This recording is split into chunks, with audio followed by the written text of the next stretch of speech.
மத்திய அரசு கொண்டு வந்த மின்சார சட்ட திருத்தத்தை எதிர்த்து தமிழக அரசு ஒரு ரிட் மனுவை உச்சநீதிமன்றத்தில் தாக்கல் செய்திருந்தார்கள். அது குறித்த வழக்குல உச்சநீதிமன்றம் இன்னைக்கு தமிழக அரசை நோக்கி சில கேள்விகள் கேட்டிருக்கு. எல்லா மாநிலங்களுக்கும் ஒரு சில கேள்விகளையும் அதை முன்வைத்திருக்கிறார்கள். எதற்காக மாநிலங்கள் இலவசம் தர வேண்டும் அப்படின்னு சொல்லி ஒரு கேள்வியை அவங்க எழுப்பியிருக்காங்க. என்ன சொல்றாங்க அப்படின்னு சொன்னா, இலவச திட்டங்களை இப்ப நீங்க அதிக அளவுல நீங்க செயல்படுத்த நாட்டினுடைய பொருளாதார வளர்ச்சி தடைபடாதா? ஏன் இலவசங்கள் அதிக அளவுல கொடுக்கறதுனால வளர்ச்சி திட்டங்கள்ல என்ன பண்ண போறீங்க?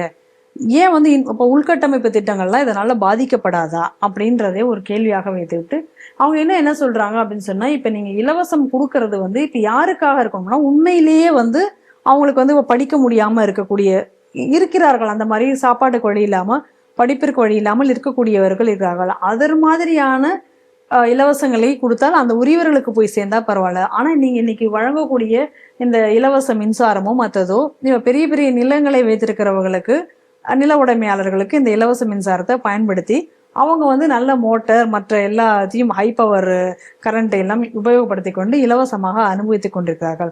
அப்ப அந்த இலவசமாக அவர்கள் அனுபவித்து இருக்கிறதுக்கு யார் வரி கட்டுகிறார்கள்? யார் வரியிலிருந்து இந்த பணத்தை இவர்கள் விரயமாக்குகிறார்கள்? அப்படிங்கிற ஒரு கேள்வி கேட்டு ஒரு மாநிலங்களுமே கூட வரக்கூடிய வருவாயிலிருந்து ஒரு 25% நீங்க வளர்ச்சி திட்டத்துக்கு ஏன் இதுவரை செலவிட பற்றி யோசிக்கவில்லை அப்படிங்கக்கூடிய ஒரு கேள்வியும் அவர்கள் எழுப்பியிருக்கிறார்கள்.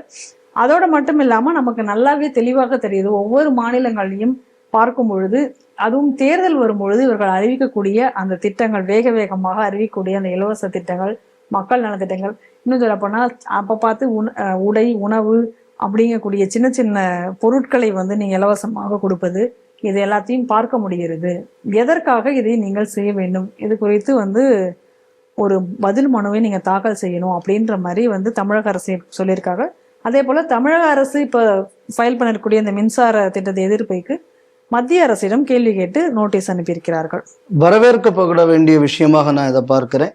இந்த வழக்கு இந்த மாதிரியான ஒரு கேள்வி நீதிமன்றத்தில் கேட்கும் போது, இந்த கேள்வியை முதல்ல நீதிமன்றங்களை கேட்க வைத்தது நம் நண்பர் சுப்பிரமணியன் பாலாஜி முதல்ல அதற்கான ஒரு வழக்கு போட்டார். அன்னைக்கு பாலாஜியின் இந்த இதுக்கு நம்மெல்லாம் ஆதரவு தெரிவிக்கும் போது பலர் நம்மளே கூட கிரிட்டிசைஸ் பண்ணாங்க.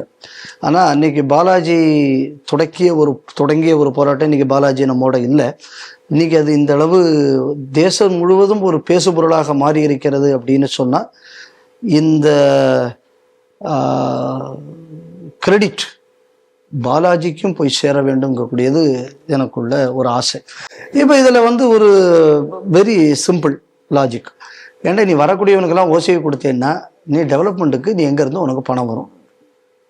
அதில் முக்கியமான விஷயம் என்ன அப்படின்னு சொன்னால், மக்கள் சோம்பேறிகளாக மாறுவார்கள் சொல்லியிருக்காங்க. ரைட்டு. அடுத்தது நம்ம எதை கவனிக்கணும் அப்படின்னா, 2 விஷயம். நீ மக்களை பிச்சைக்காரர்களாக வைத்துக் கொள்ள போறியா, இல்லைன்னா வெல்த் கிரியேட்டர்ஸாக வைத்துக் கொள்ள போகிறாயா? இதுதான் இதோடு முக்கியமான சாராம்சம்.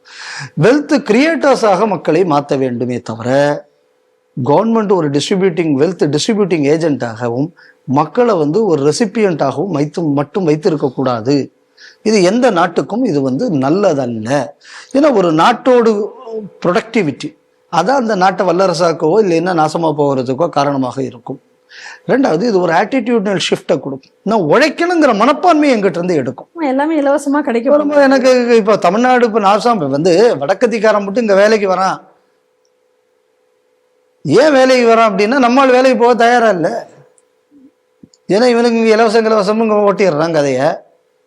அதுக்கப்புறம் இதுக்கு இடையில பெரிய பெருமையாக இந்த அக்கா கனிமொழி உட்பட பலர் பேசக்கூடியது, வடக்கெல்லாம் பாத்தியா பொம்பளைகள்லாம் வேலைக்கு போறாளா, இங்க தானேடா வேலைக்கு போற. இதுல பெருவாரியான ஒரு விஷயம் நம்ம தெரிஞ்சுக்கணும். என்ன அப்படின்னா, நிறைய வீட்டுல ஏன் வேலைக்கு போறாங்கன்னா உங்க அப்பன் திறந்த சாராய கடையினால போயிட்டு இருக்காங்கிறதாக்கும் உண்மை.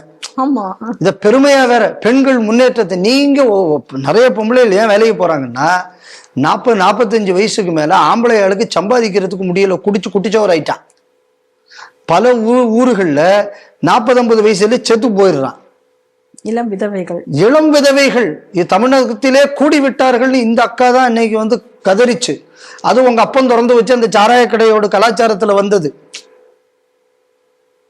அப்ப அதனாலதான் பொம்பளைகள் நிறைய பேர் வேலைக்கு போற. இன்னைக்கு இளம் விதவைகளை ஏற்படுத்தியவர்களே பத்தியா இளம் விதவைகள்லாம் வேலைக்கு போறாங்க பத்தி அது என் சாதனைங்குது.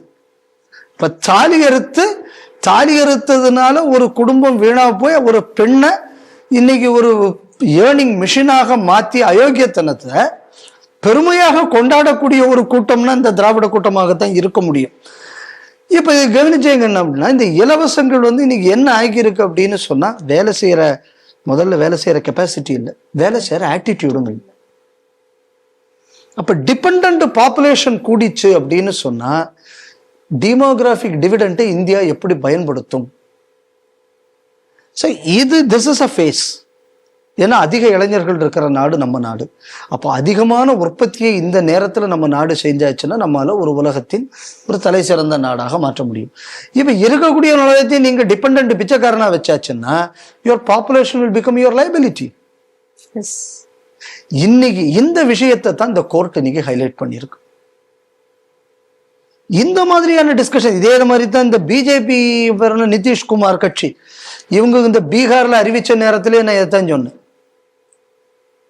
இது எந்த அரசியல் கட்சிக்கும் இந்த இதுக்கு அவனுக்கு நல்லவன் கெட்டவன்லாம் ஒன்றும் கிடையாது.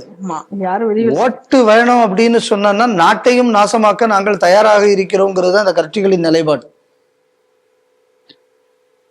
இப்போ இந்த பழக்கம் என்பது எல்லா மாநில அரசுகளிலும் இருக்கிறது. நீங்க எப்படா திறந்த போறேன்னு இன்னைக்கு கோர்ட்டு கேட்டிருக்கு.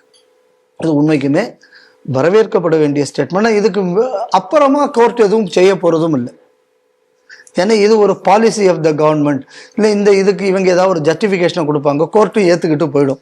அந்த மாதிரி கோர்ட் இந்த மாதிரி கேட்கக்கூடியது. இந்த ஒரு இங்கிலீஷ் ப்ராவர்ப் உண்டு, the commission is like a fat Englishman sitting over a closet, begins off with the great sound and then drops the matter in அப்படின்னு.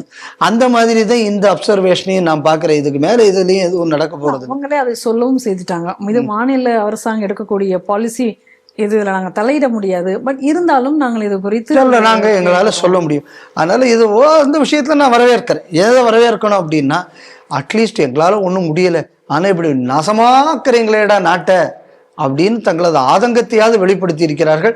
இந்த தைரியம் இன்று நீதியரசர்களுக்கு வந்திருக்கிறதுங்கிறது உண்மைக்குமே பாராட்டப்பட வேண்டிய விஷயம். இப்ப நமக்கு உள்ள தேர்தல் வரப்போகுது. ஏற்கனவே இலவச மழைகள் ஆரம்பிச்சாச்சு.